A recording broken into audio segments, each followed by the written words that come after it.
The news day continues here on One News Now. I'm Riza Diaz. Several gay men have complained about the current policy of the health department on blood donation, which they are tagging as discriminatory. Mobile journalist Jacob Lazaro gives us a front seat to the story.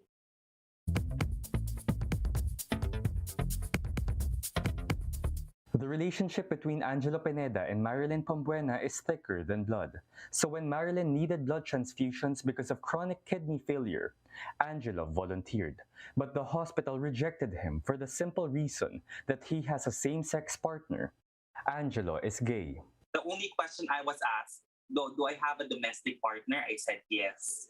Tapos, are we participating in safe sex? Siyempre, di ba? And then, sabi niya, nakapagpa-test ka na ba ng dugo? Sabi ko, yes, for HIV, negative. Sabi nila, I'm sorry but we cannot accommodate you kasi policy ng ospital na hindi kami pwedeng tumanggap ng mga blood donors na gay men. The blood bank of Margarito A. Duavit Memorial Hospital, which rejected Angelo's donation, acknowledges they have a policy to reject men who have sex with men as blood donors. Usually pagka ganyan, may siyempre high risk sila sa ganung dinidinay na namin yung ganyan kasi yung dugo nila talagang prone sa dun sa mga sakit na ganon. Amonalo is referring to sexually transmitted diseases such as hepatitis, malaria, syphilis, and HIV. But it turns out this is also the policy of the health department. Male who have had sexual contact with another male even once and even if using condom. So yun yung mga criterias na or questions na high risk considered as high-risk individual na kailangan i-defer muna natin. Marites Estrella of the National Voluntary Blood Services Program said, this applies to men who have had sex with men, even if the contact was more than 10 years ago, and even if they used protection and tested negative for HIV. It is not discrimination, Estrella says, but merely a precautionary measure to ensure the safety of the blood. Your purpose of donating blood is to save lives, okay? So if you want to save lives, you don't do harm to any of our patients. But Dr. Cristina Lupta, a director of the Philippine Red Cross, told One News this should not be the case. Sexual preference is not a risk factor, neither is it an indicator of promiscuity.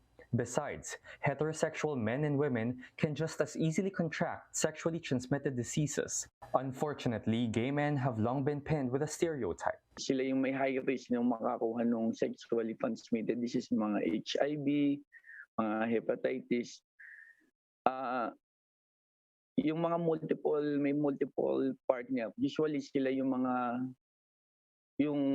nakakakuha ng mga ganung sakit eh. For its part, the Philippine National Red Cross stresses that so long as the donor is tested and the blood is properly screened, then anyone should be allowed to donate regardless of sexual preference. Unfortunately, there are just some misconceptions that take longer to change.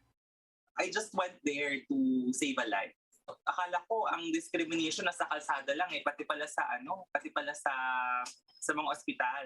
For Angelo and Marilyn, this experience is a reminder that medical technology may have grown by leaps and bounds, but thinking may have gotten left behind. We would still go a long way.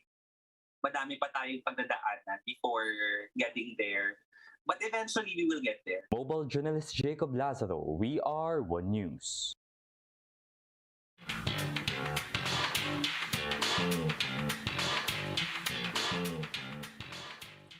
Philippine Beth Tracy Maureen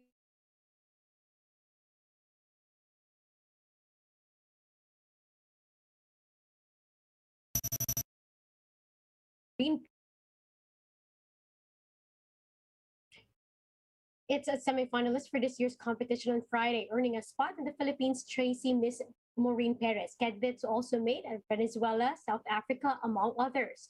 Now, the beauty pageant first released 15 fast-track winners and later named the other 25.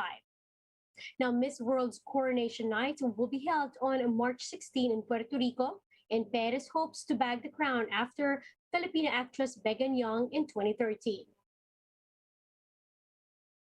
We'll be back with more stories after the break. Keep it here on One News.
You're still watching One News Now. I'm Riza Diaz. Presidential aspirant Senator Panfilo Lacson disputed accusations that GMA journalist Jessica Soho is biased. In a Twitter post, Lacson said it was Soho's job to ask tough questions, admitting that he himself was asked regarding controversial topics. Lacson's remarks were in response to the camp of Bongbong Marcos. Now, this was after the Marcos camp claimed that the television host is biased against him, hence their decision to skip the interview. Let's now take a quick look at today's other top stories. A magnitude 6.1 earthquake struck Balut Island in Sarangani, Davao Occidental earlier today. FIVOC said the origin of the quake was tectonic or due to the sudden movement along fault and plate boundaries. Aftershocks and damage are expected. A low-pressure area east of Mindanao may enter the Philippine territory this weekend. But it's not likely to develop into a tropical depression. Pag-asa says it may bring cloudy skies with scattered rain showers in Visayas and Mindanao. And the Tourism Department has launched its ASMR Experience the Philippines project. This aims to bring people to certain destinations through videos that explore the natural sounds of a place. The first batch of output under the project will feature the mountain province in the Cordilleras. Now, for more updates, visit News 5, The Philippine Star, and Business World Online. Visit our website, onenews.ph, for more in-depth analysis. You can also catch One News on Signal Play app. Register for a free account now, www.signalplay.com, and stream One News live anytime, anywhere. I'm Riza Diaz. Mask on, wash hands, and stay safe, Philippines. We are One News.